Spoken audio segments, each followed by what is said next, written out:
not the first, and then you might be found the divergent distal lingual canal. Và trong trường hợp này ấy, thì chúng ta cũng phải mở rộng cái phần thân của ống tủy nhiều hơn để chúng ta có thể đi được vào cái ống tủy ở trong những ống tủy ở ngoài. This is a third molar that has to be made in abundance and so needs to be safe. Đây là một cái răng khôn và cái răng khôn này buộc chúng ta phải sử dụng để cho cái phục hình sau này.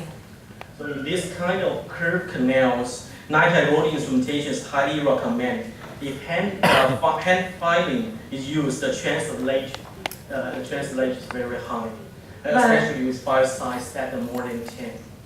Và trong trường hợp này thì tôi cũng khuyến cáo là các bạn nên sử dụng cái hệ thống Niken Titanium, bởi vì các cái phai tay thì các bạn sẽ gây ra các cái vùng lệ trên thành của hệ thống tủy. Another issue is the wisdom tooth. If you want to save it, you have to do something. But if you don't want it or your skill is not so good, just take it out. Và để giữ lại các cái răng này thì đòi hỏi các cái kỹ năng lâm sàng của các bạn rất là tốt. Còn nếu các bạn không có kỹ năng lâm sàng tốt thì tôi khuyên các bạn phải lấy nó đi, nhổ nó đi. You know, for endodontists, sometimes just for fun. Và các bạn cũng đã biết rằng là điều trị nối nha thì đôi khi là những cái công việc hết sức là vui vẻ, thú vị. So what kind of this present? This is a special endodontic case of upper second premolar with double S-curve canals. You've got a periapical lesion around the root apex and a fractured palatal cast. Đây là một cái trường hợp rất là khó trong điều trị nối nha, là cái răng hàm nhỏ thứ hai hàm trên với ống tủy cong dạng chữ S, có một cái tổn thương rất là lớn ở vùng thân răng và cái tổn thương vùng chóp. It's sinus tract here. Và bệnh nhân thì có lỗ giò ngoài miệng. This tooth is instrumented by using profile rotary instruments and obturated by Thermofil.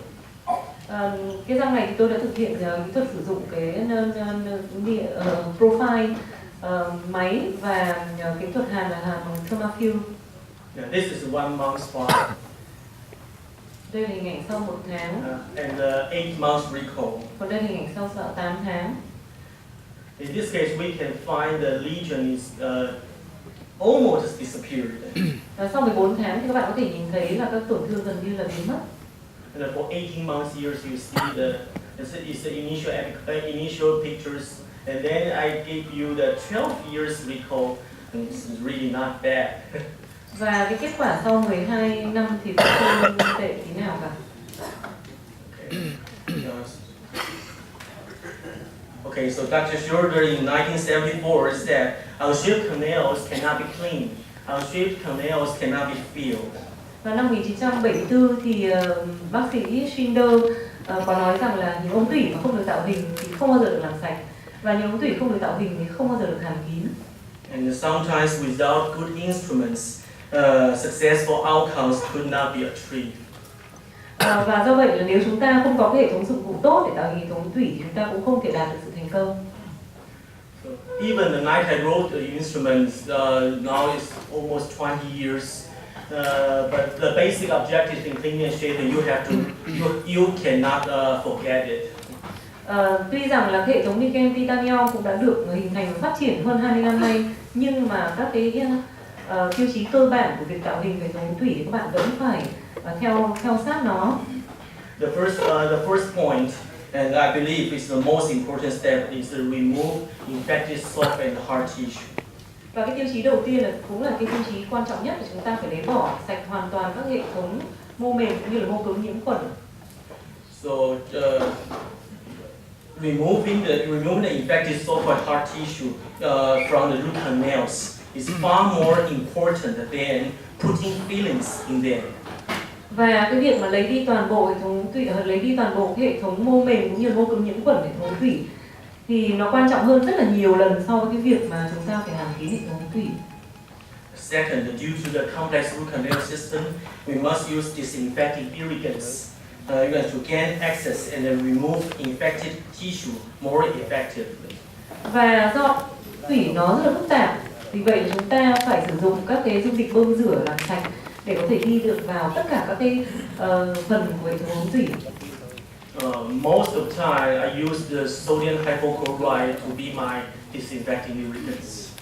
Và trong hầu hết các trường hợp của tôi thì tôi sử dụng hypochlorite natri để sử dụng làm dung dịch bơm rửa ống thủy. But after recently, especially after the Chinese New Year, you know that so much patients with sinus tract, and know that the pus discharge were noted, and you cannot use the sodium hypochlorite to irrigate the pus. You know, you have to use the normal saline. Và như kinh nghiệm của tôi ấy, thì cứ sau mỗi cái dịp Tết thì bệnh nhân đến rất là nhiều với lại những cái lỗ giò này thì các bạn cũng không nên sử dụng hypochlorite natri để bơm rửa các cái lỗ giò mà có mủ. Và trong những trường hợp này thì chúng ta phải sử dụng các cái nước muối sinh lý thông thường để bơm rửa các trường hợp này. And thirdly, we want to create adequate space for the application of medicaments and subsequent obturation in order to successfully complete the treatment. Và tiếp theo là chúng ta phải tạo một cái khoảng trống ở trong hệ thống tủy để chúng ta có thể đặt thuốc và cũng như là chúng ta có thể hàn sau này. So what medicaments you put the canal dressing, the calcium hydroxide, or omeprazole, or the endomethasone, or something like that. You know that there are so many inter-appointment dressing in Taiwan, especially for older dentists. You know, coming from Japan, because it's not good smell. You know that. When I was a kid, I smelled that. But when I become a dentist, I smell that. But when I'm an endodontist, I also smell that. Và có rất là nhiều các cái loại thuốc để đặt trong hệ thống tủy như là hydroxit canxi, như là formocorizone cũng như là endomethasone. Thì một cái trào lưu từ những cái người nha sĩ cao tuổi đến Đài Loan từ Nhật Bản ấy, thì họ rất hay dùng các cái chế phẩm này, đặc biệt là formocorizone, thì nó tạo ra một cái mùi rất khó chịu. Và tôi nhớ rằng là hồi tôi còn trẻ con ấy, tôi cũng đã ngửi cái mùi này. Hồi tôi đã học nha sĩ trung ấy, tôi cũng ngửi cái mùi này, và cho đến hiện nay thì khi tôi là bác sĩ nội nha thì tôi vẫn cứ phải ngửi cái mùi đó. Yeah, but one point that I have to say, steroids is not so bad for some situations, especially for acute stage, you know, that acute pulpitis. Và tôi cũng phải nói với các bạn rằng là theo quan điểm của tôi thì steroid đôi khi nó cũng rất là tốt trong một số các trường hợp, đặc biệt là những cái trường hợp mà đang có những cái viêm cấp. But if you put too much steroid, they will restrict the immune system and delay the wound healing. Tuy nhiên thì nó có một cái tác dụng phụ là steroid thì nó ức chế cái hệ thống miễn dịch của cơ thể cũng như là nó làm chậm lại cái quá trình tạo sẹo của tất cả các mô. So if the patient feel the sharp pain, then you can put I have the steroid, the liquid steroid. I use the cotton ball to or the paper point to pumping into the canal. The pain will subside in few seconds. Thì đối với tôi thì tôi cũng có cái steroid dưới dạng dung dịch và tôi sử dụng cái côn giấy nhúng vào steroid và sau đó đặt vào trong hệ thống thủy, đưa vào hệ thống thủy một chút thì ngay sau đó thì bệnh nhân xuất hiện cái hiện tượng giảm đau ngay lập tức. But not so work in the chronic stage, you know, adult pain or post-operative pain. Sometimes it's not so good. Tuy nhiên thì steroid thì không hề tốt, đặc biệt là trong những trường hợp viêm mãn tính và nó có thể gây ra một số các trường hợp đau sau hàn. But most of the time I put the calcium hydroxide. Và phần lớn các trường hợp thì tôi sử dụng hydroxit canxi. And during the last point, the retain integrity of the reticular structures. It is crucial to keep in mind.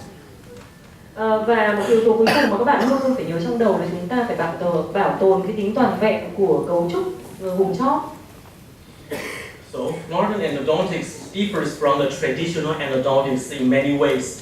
For example, the use of microscopes to enhance lightening and magnification has enabled us to visualize the canal system more accurately. Thì cái nội nha hiện đại ngày nay thì nó đã xa rất nhiều so với nội nha truyền thống. Cái đầu tiên ý, là nó sử dụng kính hiển vi nha. Kính hiển vi nội nha thì mang lại hai yếu tố quan trọng. Thứ nhất là nó cung cấp cái nguồn ánh sáng tốt, và thứ hai là nó có khả năng tăng cái tầm nhìn của các bạn để có thể đi tìm thấy các cái lỗ ống thủy. And it is due to this reason, the case has become more difficult and complex. Và bởi vì chúng ta có thể nhìn thấy rõ hơn nên là các cái ca lâm sàng ngày nay thì có cảm giác như là nó phức tạp hơn nhiều so với các ca trước đây. So my friends, also dentists, they sometimes tell me they don't want to see much clearer because they will become difficulty. Và những cái người bạn là nha sĩ của ông ở Đài Loan có nói với ông rằng là tôi chả muốn nhìn rõ hơn đâu, vì càng nhìn rõ hơn thì nó lại càng phức tạp hơn. Just let your endodontist to do something difficult. Và do vậy thì là nội nha nó vẫn là một cái gì đó vô cùng khó. I told them I'm also a general dentist. I would like my patients comfortable and thankful. Và tôi cũng vậy, tôi cũng nói với người ta rằng là tôi thì cũng làm nha sĩ chung thôi, nên là tôi cũng rất là muốn là có tạo ra cho bệnh nhân những cái gì hết sức là dễ chịu. So crown down technique, nitride rotor instrument can be a trick, allowing more effective irrigation and obturation. Và cái điểm thứ hai trong cái nội nha hiện đại là phát triển các hệ thống niken titanium và đặc biệt là các cái dụng cụ bằng máy thì nó sẽ tạo cho cái việc mà tạo hình nó tốt hơn. So implant, just like I said before, what's the better solution, an implant or root canal treatment? I for my private practice for 3 years. I gave almost 400 implants. Em nhờ anh Chí Đường, anh dùng ngồi giúp em đây. Và cũng có một cái giải pháp tốt hơn cho các bác sĩ nội nha hiện nay là ngày nay thì đã có anh ngồi xuống đây cho em được. Thì tôi cũng đặt ra một cái câu hỏi là đứng trước mỗi ca bây giờ thì tôi sẽ đặt ra vấn đề lựa chọn giữa implant hay là điều trị nội nha. Thì cách đây 3 năm thì tôi bắt đầu mở cái phòng khám tư của tôi, và cho đến nay thì tôi cũng mặc dù là bác sĩ nội nha nhưng tôi đã cấy được 400 cái implant rồi. But for dental quality, if you want, if you want to save the, if root canal if your root canal treatment better, so you can save much more teeth. But if you want to earn more, maybe you can put some implants. Thì đối với các bác sĩ thì nếu các bạn muốn giữ lại những cái răng quý giá cho bệnh nhân thì các bạn làm nội nha, nhưng mà nếu các bạn muốn có nhiều tiền thì các bạn làm implant. You know the same situations in Taiwan. The root canal treatment is totally totally covered by health insurance. I'm an endodontist, so I can give them an extra pay, like extra charge. Thì ở Đài Loan chúng tôi thì các điều trị nội nha thì sẽ được bảo hiểm xã hội, bảo hiểm y tế trả hết. Nhưng mà riêng tôi vì là tôi là bác sĩ chuyên ngành nội nha thì tôi có thể thu thêm một cái phần là bởi vì tôi là bác sĩ nội nha. So if I tell the patients you can save the tooth if you can much more, so I can save your tooth. So if I said the tooth is dead, most of the time it's really dead. Thì tôi có thể nói với bệnh nhân rằng là nếu bạn thực sự mong muốn là giữ lại cái răng này thì bạn phải trả thêm cho tiền. Thế tuy nhiên là nếu cái răng này thì nó đã chết rồi và nó chết thì nó sẽ chết mãi mãi. This is something in the UPenn University in the United States. The whole epical surgery procedure under my operative microscope. You know that since 1992, the adaptation of using operative microscopes has transformed endodontics. Thì các bạn có thể nhìn thấy là đây là hình ảnh cái kính hiển vi nội nha đầu tiên và các cái bác sĩ của Mỹ người ta bắt đầu thực hiện cái kỹ thuật này từ năm 1992. You know that the endodontic success and failure depends on one extremely crucial factor, is the correct diagnosis. Cũng như là các cái bệnh lý khác thì cái sự thành công cũng như thất bại của điều trị nội nha nó phụ thuộc vào một yếu tố rất là quan trọng, đó là yếu tố chẩn đoán. Although I'm an endodontist, not just limited endo, I also got full-time training in general dental clinic for 10 years. Let me show you something. What you can find in the panoramic view. Thì như là kinh nghiệm của người nha sĩ Trung thì tôi sẽ đưa ra cái hình ảnh này để các bạn nhìn thấy những cái kinh nghiệm của tôi sau 3 năm học.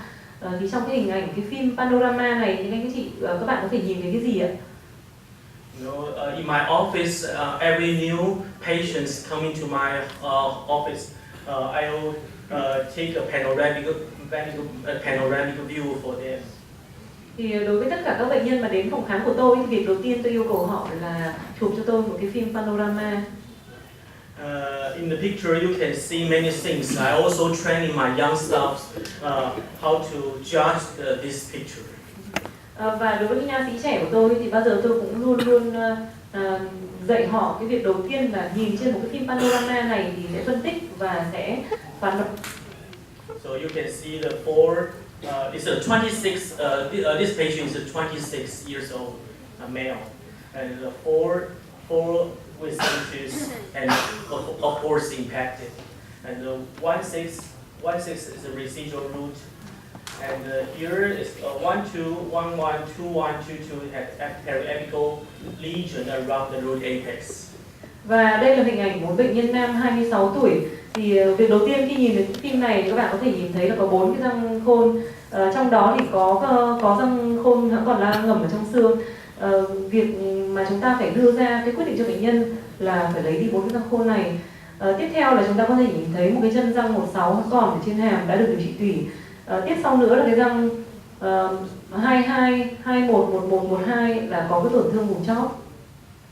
And the periapical lesion here in the 47 is a ill-fitted bridge, and the missing tooth in 36 here. Đối với cái răng đã được làm cầu và cũng có cái tổn thương vùng chóp, và bệnh nhân có thêm mất cái răng thứ 6 nữa. So looking at the anterior teeth, you can see the periapical lesion here, here, here, and here. Và trên cái phim cận chóp thì các bạn có thể nhìn thấy rõ hơn các tổn thương của các răng cửa hàm trên. For clinical picture, you can see 1, 1 and 1, 2 have the sinus tract. Và trên lâm sàng thì răng 1112 là có lỗ giò. So you have to remove the crown first and remove the post and do the conventional endo retreatment. Việc chúng ta phải làm ở đây là chúng ta sẽ lấy đi cái trục răng, sau đó lấy bỏ chốt và chúng ta thực hiện cái quy trình điều trị tủy lại thông thường. Removing the crown is not so difficult, but remove the post is not so easy. Lấy đi cái trục thì không khó tí nào cả, nhưng mà lấy đi các cái chốt thì không hề dễ. I estimate there are almost over 1,000 posts I removed. Và cho tới ngày nay thì tôi đã lấy đi khoảng hơn 1.000 cái chốt ống tủy. That needs some equipment and some skill. Và cái việc đó thì đòi hỏi một số các dụng cụ đặc biệt cũng như là cái kỹ năng lâm sàng. And then to remove the old filling materials by eucalyptus oil or chloroform. Và chúng tôi sẽ lấy đi các chất hàn cũ bằng eucalyptol hoặc là chloroform. Although the chloroform is somebody said it's carcinogen, no, but it's so efficient. Tuy rằng một số người thì nói là chloroform thì có các chất kích thích gây ung thư, nhưng mà thực sự nó rất hiệu quả. The eucalyptus oil is my SOP, but it's not so efficient. Còn cái tinh dầu eucalyptol hay người ta gọi là tinh dầu kinh diệp ấy ạ, thì thực sự là cái hiệu quả của nó rất là kém. And then you can put the calcium hydroxide and until the sinus tract disappear and the root canal heal. Và chúng ta sẽ đặt hydroxit canxi cho tới khi lỗ giò không còn nữa thì tiến hành cái công việc hàn hệ thống tủy. The same procedures the 2, 1 and 2, 2. Cũng cái quy trình như vậy chúng tôi làm với răng 21 và 22. remove the post and then, sorry, this one is the sinus tracts almost disappeared, but the apical lesion might be, if you want to see the apical lesion size decrease, might be 6 months to 8 months. You can see the apical lesion is getting smaller and smaller and smaller. Thì đối với lại các cái lỗ nhỏ trên miệng thì chúng ta có thể thấy nó mất đi rất là nhanh. Tuy nhiên các tổn thương xương thì đòi hỏi phải sau 6 đến 8 tháng chúng ta mới có thể nhìn thấy kích thước của nó nhỏ dần. This is a vital post, for the dance pride easy post, and then the zircon full ceramic crown. Và sau đó chúng tôi tái tạo hệ thống thân răng bằng cái chốt sợi của Dentsply hay là cái Easy Post, và sau đó tái tạo chụp bằng 4 cái chụp xương con. But this patient's the oral hygiene is not so good, you know that. So how pitiful! I always give him oral hygiene instruction to him, but he's heavy smokers. Và bệnh nhân này là bệnh nhân mà có cái khả năng vệ sinh răng miệng rất là kém. Đối với tất cả các bệnh nhân thì tôi thường đưa ra các lời khuyên về chăm sóc sức khỏe răng miệng. Nhưng bệnh nhân này thì là một bệnh nhân hút thuốc rất là nặng. So when I finish the crown, I start to worry about the crown, the life of the crown. Và sau khi đặt các cái chụp này vào thì tôi bắt đầu lo ngại về cái việc là các cái chụp này nó sẽ tối màu đi của thuốc lá. The same patients, their apical lesion here and the sinus tract go outside. Và đối với cái răng số 47 thì cũng là của bệnh nhân này thì nó cũng có cái lỗ giò. First of all, you have to remove the bridge, and then you will remove the casting crown and casting post and cord. Và cái việc tôi làm đây là tôi tháo đi cái cầu, sau đó lấy bỏ đi cái phùi trụ đúc này. It's much more difficult than the anterior teeth. Cái điều này rất là khó, đặc biệt là nếu mà so với cái vùng răng cửa. I have to separate from here to here and then become a two piece and then get it out. Chúng tôi phải tách rời, chia nó thành 2 phần và lấy nó ra. It's a C-shaped canals. In order for Asian people, the C-shaped canals in the lower second molar is a high percentage. Đây là một cái răng có ống thủy dạng chữ C, và cái ống thủy dạng chữ C này thì rất phổ biến ở cộng đồng người châu Á. But one important thing is we need to treat the patient, not just treat the X-ray. You know that's a beautiful shape. We need to follow the apical lesion is getting smaller and smaller. Và các bạn lưu ý rằng là chúng ta điều trị bệnh nhân chứ chúng ta không điều trị cái phim X-quang này, nhưng mà nó là cái bằng chứng để cho chúng ta thấy rằng là các cái tổn thương chóp này nó đang nhỏ dần đi. This is 6 months recall. Đây là hình ảnh sau 6 tháng. It's a 12 months recall, so you can see the apical lesions completely disappear. Và sau 12 tháng thì bạn có thể nhìn thấy rằng là các cái tổn thương chóp răng gần như là biến mất. But he still worry about the wisdom tooth. Và bệnh nhân thì vẫn còn lo ngại về cái răng khôn này. It's very close to the inferior alveolar nerve. Bởi vì là cái răng khôn này thì nó rất là gần với lại cái thần kinh răng dưới. Sometimes when I have time, I also do some oral surgeon's job to take the wisdom tooth out. Và ở phòng khám của tôi thì đôi khi tôi cũng thực hiện các cái phẫu thuật lấy răng ngầm, lấy răng khôn. No, the patients trust me, not just in endo. Trust me, I can do everything. Không phải bệnh nhân chỉ tin tưởng tôi bởi vì tôi có thể làm nội nha tốt, mà bệnh nhân còn tin tưởng tôi bởi vì tôi có thể làm tất cả mọi điều. So my friend talked about yesterday. We talk about the same situations in Taiwan. That just only one street you can see many dental offices. Might be same in Vietnam. Và một cái tình trạng ở Đài Loan thì nó cũng giống như Việt Nam vậy, là đi trên một cái con phố thì các bạn có thể nhìn thấy rất là nhiều các cái phòng khám nha khoa. So I told my young staff, don't lower down your price to catch the patients. Và tôi cũng nói với lại các cái nha sĩ trẻ của tôi rằng là đừng có giảm giá để mà thu hút bệnh nhân. On the contrary, you have to elevate your quality to catch the patient. Và ở đất nước chúng tôi thì các bạn phải tăng chất lượng để có thể thu hút được nhiều bệnh nhân hơn. So this case is a 4-month rehabilitation for a 75 years old female. Đây là một bệnh nhân nữ 75 tuổi, và cái việc chúng ta phải làm cho bệnh nhân nữ này là chúng ta phải tái tạo lại toàn bộ cung hàm. I can show you the outcome. She paid $50,000 for me. Và khi mà tôi nói ra cái mục đích của tôi thì bà ta phải trả tới $75,000 for 4 months rehabilitation. Và bởi vì đây là chúng ta tái tạo lại toàn bộ hai cung hàm. So I can show you something. You can see here the residual root. The residual root is too short to be a crown. Và các bạn có thể nhìn thấy là cái chân răng số 44 nó quá ngắn để có thể tái tạo lại cái cùi răng. Here is the 3637 missing is a cantilever bridge. Và chúng ta nhìn thấy là cái răng 36 và 37 đã mất, và các bạn có nhìn thấy bệnh nhân có một cái cầu đèo. The bridge was removed by former dentist, but he perforated here and here.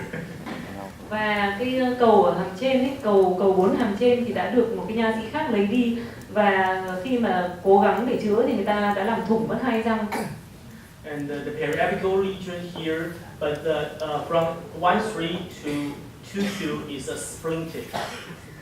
Và các bạn có thể nhìn thấy một cái tổn thương ở răng 13 và một cái cầu dài từ răng 13 cho tới răng 23.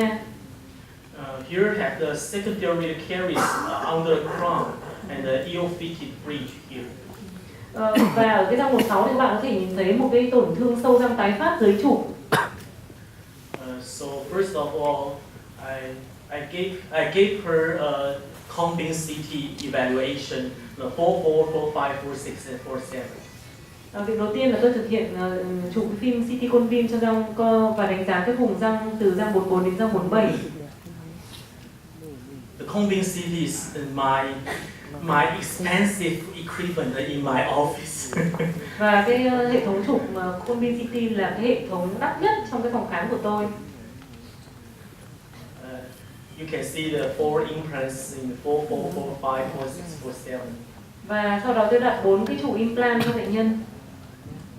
And then when we put the implants, and then we will wait for 3 months, and then the second stage and the final stage crown restoration. Sau khi cấy trụ implant này, chúng tôi chờ sau 3 tháng thì có thể làm cái phục hình trên implant.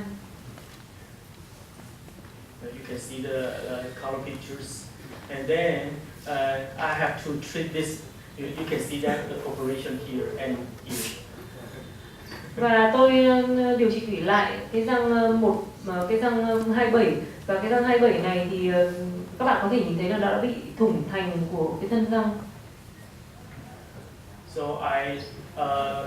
I put some MTA to repair the perforation site and finish the root canal treatment. And for 27 and 25 is also the apical region is getting smaller. Và các bạn có thể nhìn thấy rằng là tôi đã sử dụng ở đây là MTA để tái tạo lại cái phần thủng của thân răng và điều trị thủy lại trong 2 năm, và theo thời gian thì cái tổn thương chóp vào 2 năm nó cũng nhỏ đi. And then I put an implant here. Và sau đó cái vùng răng 26 thì tôi đặt thêm cái implant. You can also do the bridge for her, but implants can earn more. It's fun. Chúng ta cũng có thể làm cầu, nhưng mà nếu mà chúng ta làm implant thì chúng ta cũng có thể gặt hái được đôi chút. That's it. That's fun. She wants to do that because I can talk more things because the perforation. This tooth, the prognosis is is unpredictable. So if you put the bridge, if you make a bridge for her, maybe if the fail, the bridge you have to remove. So sometimes you can put the implants. If the fail, you can give another implant. Và một cái điều nữa là tôi làm implant ở đây, một lý do khác nữa là các bạn có thể nhìn thấy cái răng 27, cái tiên lượng của nó rất là khó lường. bởi vì nó đã có cái thủng thành ống tủy thành của thân răng rồi. Do vậy nếu mà chúng ta làm cầu răng thì nguy cơ phải tháo cầu rất là lớn. Do vậy tôi làm cái implant răng 26. Còn nếu răng 27 có vấn đề tôi lại nhổ răng 27 đi và cấy một implant khác. Okay, you can see it's almost 20 years the cantilever bridge.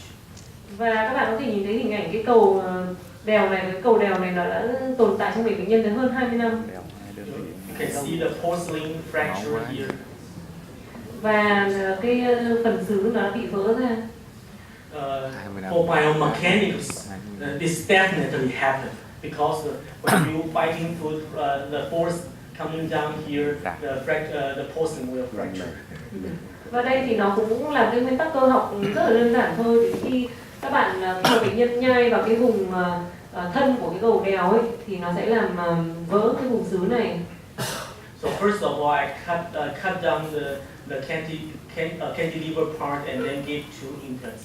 Việc đầu tiên là tôi sẽ cắt bỏ cái phần đèo của cái cầu này và sau đó cấy 2 implant vào vùng răng phía sau. I also use Combi CT to evaluate the missing space. Và chúng tôi cũng sử dụng phim Combi CT để đánh giá cái vùng xương răng mất. So it's the 2 implants here. Đây là hình ảnh 2 implant sau cấy. And then I remove the old UFT crown. Và sau đó thì tôi lấy bỏ toàn bộ cái cầu răng của bệnh nhân. Is it easy to do endo drop? You know? Các bạn theo các bạn thì liệu là thực hiện cái điều trị nối nha trong cái răng này có dễ không ạ? In reality, it's not so easy. Trên thực tế thì nó không hề dễ tí nào. For second premolar, you know, in Asian people, most of the time, 90% is a single canal. Đối với cái răng hàm nhỏ thứ hai của răng hàm dưới thì cộng đồng châu Á thì 90% là chỉ có một ống tủy. But for lower premolar, you say that 2 to 1. You can see that a little bit separate, but it's in reality it's fusion to one canal. Các bạn có thể nhìn thấy rằng là nó có thể tách nhau ra thành 2 ống tủy, nhưng mà ở gần phía chóp thì nó lại có thể chập lại thành một ống tủy. So I said before, the lower first premolar it's my most respectable tooth. Và đối với lại cái răng này là cái răng mà tôi tôn trọng nó nhất trong khung hàm, là cái răng hàm nhỏ thứ nhất hàm dưới. Not the lower second molar or upper second molar. Không phải là răng hàm nhỏ thứ hai hàm dưới hoặc là răng hàm nhỏ hàm trên. But you can find the canine is also the 2 to 1 canal. Type 2 canal. Và cái răng 33 ở đây tôi tìm thấy 2 ống tủy. So I found the B9 letter. You can see the here. Sorry, I found your letter is interesting. Sometimes just like this one is the type 4 and this one is the type 2 canal. Đối với lại các cái răng này ấy, thì đôi khi mà chúng ta bắt đầu chữa thì chúng ta nghĩ rằng là nó là cái hình dạng hệ thống ống tủy loại 4, nhưng mà thực ra khi đã mở ra thì nó là một cái dạng hệ thống ống tủy loại 2.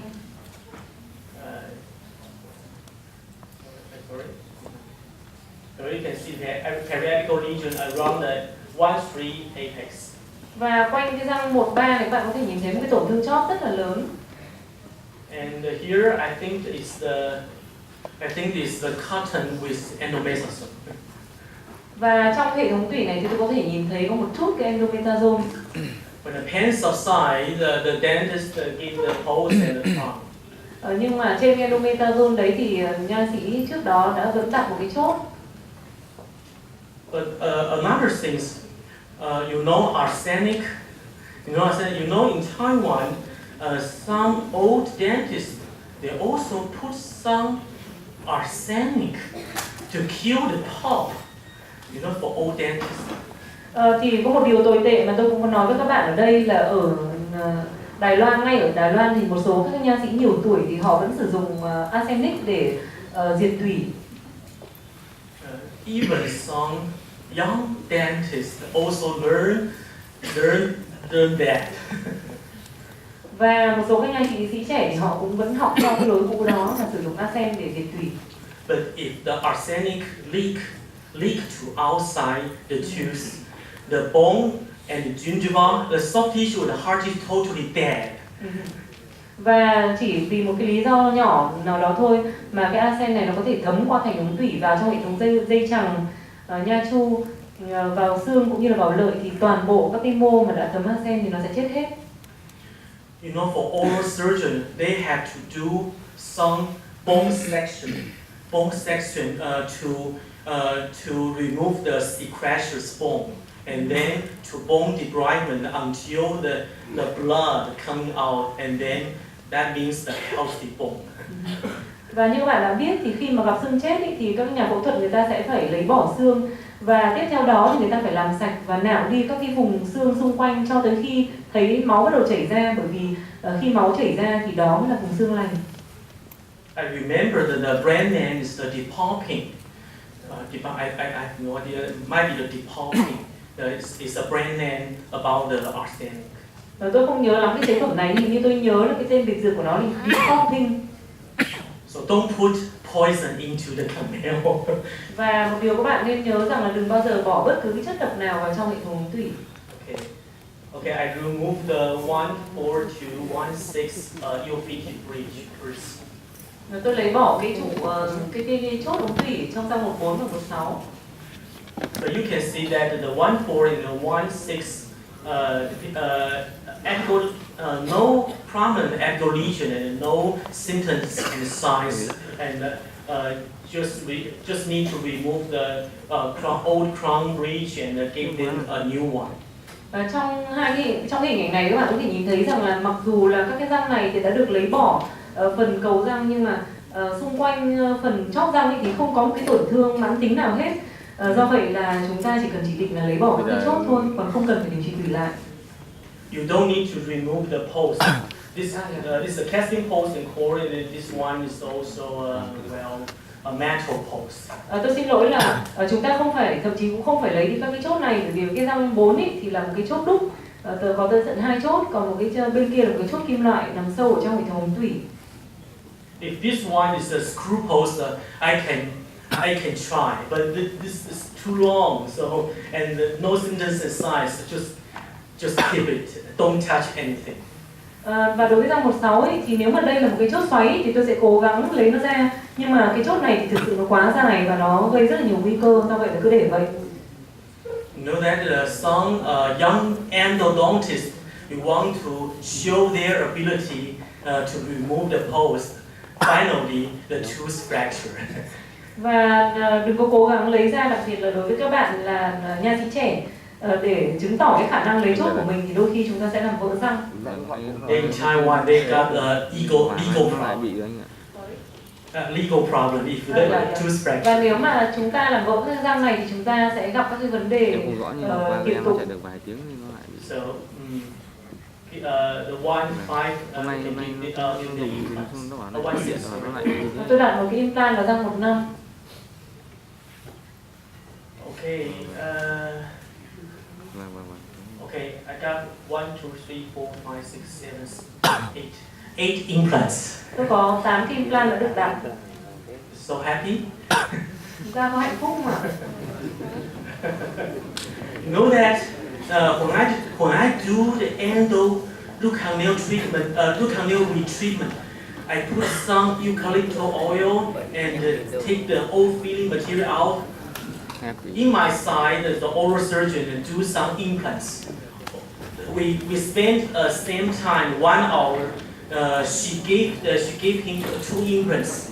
I gave the patients 1 canal. Và nếu mà để so sánh cái thời gian làm việc ý, thì trong thời gian mà tôi sử dụng cái tinh dầu khuynh diệt để lấy bỏ cái hút ba để trong một ca điều trị tủy lại, trong cùng một thời gian là 1 tiếng, thì cái người đồng nghiệp của tôi bên cạnh đặt 2 cái implant, còn bên này tôi điều trị mãi không xong một cái ống tủy. Sometimes I feel not fair. Thỉnh thoảng tôi thấy rất là oải. But I love my job. Mà tôi rất là yêu nghề. I love to save the teeth. Tôi cũng rất là muốn là giữ lại cái răng thật. Finally, I treat the anterior teeth. Và cái kế hoạch cuối cùng của tôi là bắt đầu điều trị cái vùng răng cửa hàm trên. And room 1-3, I take the casting post outside. Cái răng 1-3 thì tôi lấy đi cái chốt. But how about 1-2 this case? Thế còn cái răng 1-2 thì sao ạ? If you want to take this out, finally I think the tooth will fracture. Nếu mà cái răng 1-2 này chúng ta lấy đi cái chốt này thì chắc là nó sẽ bị gãy. So I discussed with the patients. It's no symptoms. A little bit apical lesion, but no percussion pain, no palpation pain, no sinus tract. It's uncertain. So I discussed with her. Don't touch anything. Và đối với cái răng số 2 này thì tôi cũng thảo luận với bệnh nhân rằng là khi mà tôi khám thì tôi gõ thì bệnh nhân cũng không đau, và tôi sờ nắn cái vùng niêm mạc của bệnh nhân không đau. Tuy rằng trên phim X-quang thì nó có một cái tổn thương mãn tính vùng cuống răng, nhưng bởi cái nguy cơ gãy vỡ nên tôi cũng thảo luận với bệnh nhân và chúng tôi quyết định là không lấy chốt này ra. The 1-1, 2-1, 2-2, I gave her the root canal treatment because of the deep caries. Và đối với răng 1-1-2, 1-2-2 thì tôi đã điều trị tỉ lại. And I finished the 1-3